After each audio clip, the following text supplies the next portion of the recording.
Fellow Cameroonians, this Christmas we all prayed for goodwill, peace, justice among all citizens. As we look forward to the advent of 2020, we must remember that the number of people suffering from all manner of distress is untold in the history of our young nation.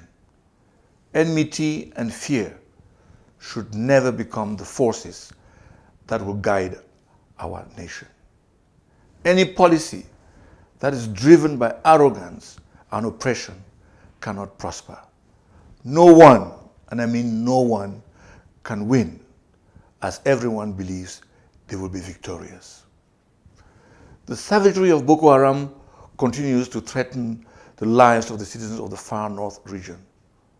While in the eastern region, the growing refugee population fleeing from a neighboring country is a real challenge to the living conditions of the hospitable and peace-loving peoples of that region.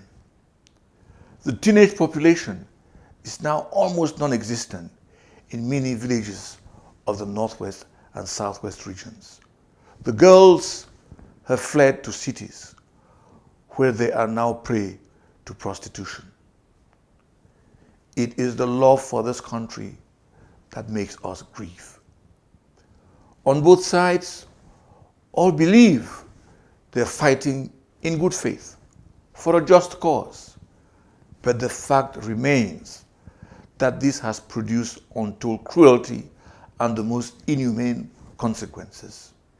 On the one side, the minority have, through the decades, complained and drawn the attention of the majority to the fact that the union of our country was born on the basis that the simple respect of the specificity of the other was the best guarantee of the prosperity and the survival of the unity of our nation. That today the conversation is about minority being granted special status by the majority is unfortunate in that it divides the country more than it unites it. Decentralization addresses issues of governance and the dire need for those who govern to be close to those they govern. It cannot be a tool to address the most important issue of management of two cultural heritages, which are now the main tools of management of our country and its institutions. We must realize and value each other's place in our nation. One nation, two systems is the simple and basic premise on which our nation was founded in 1961.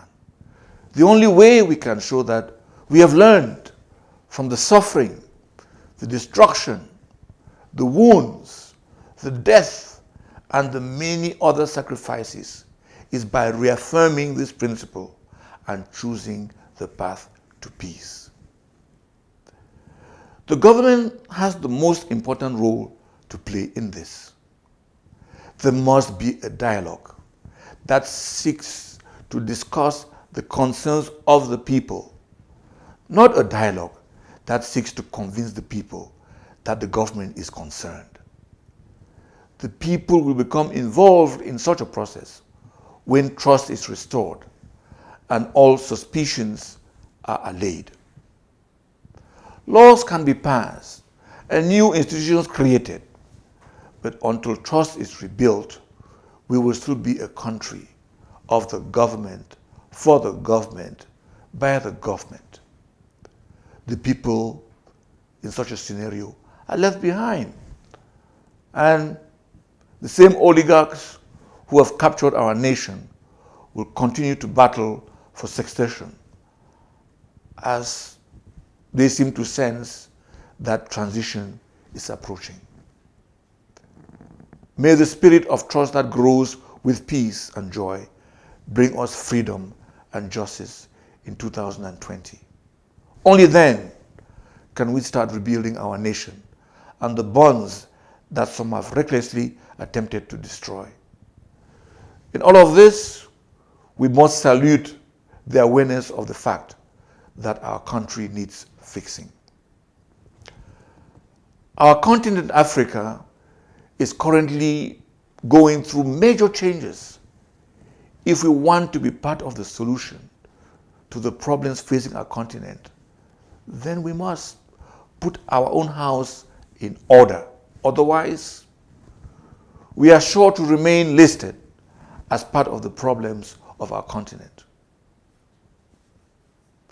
We are blessed with resources, human, natural, and mineral. We are strategically positioned on the continent, and we speak the two national languages most used on the continent. Failure cannot be an option for this great nation. In 2019, I felt, my family as well, we all felt overwhelming grief as we had to bury two of our dear brothers in less than 8 months apart. As we in our family suffered to make sure that they rested eternally next to our parents, I came to realize the suffering of others, and I saw clearly that the pain we in our family felt was the daily lot of many. I remain confident that we are a peace-loving people. To begin to heal all those arrested in connection to the present crisis in the Northwest and Southwest regions, or those arrested for reasons related to electoral revendications, should be freed. Freedom and justice are the torches that will light the path towards genuine dialogue, peace, equality, and equity. Many have died. Many lives have been destroyed. The retirement homes of many have been reduced to ashes at a time when they no longer have the strength to start again. This Christmas, Cameroonians, military and civilians alike, were united by the common perils they face. So in 2020, let all women and men of goodwill come together for lasting peace. We will need courage, but most of all, we must be armed with good hearts to overcome the hurdles that lie ahead. That is my wish for all of you for 2020. Christians all over the world have just celebrated Christmas. Women and children are the principal actors of this season. The love we have for them should make us all commit to peace. Vengeance is the biggest enemy to peace, and restraint and tolerance are absolutely not signs of weakness. As an unknown soldier once said, war always reaches the depths of horror because of the idiots who perpetrate terror from generation to generation under the pretext of vengeance. I will also want to plead with those of us involved in politics to understand how easily politics can become a tool of division, discrimination, and as we are beginning to see, hatred. We should be careful not to risk the peace of our nation in service of our personal interests and ambition. As President Kennedy said, leadership and learning are indispensable to each other. Or in the words of John Maxwell, the pessimist complains about the wind. The optimist waits for it to change. The leader adjusts the sails. Those who lead us must learn to adjust the sails.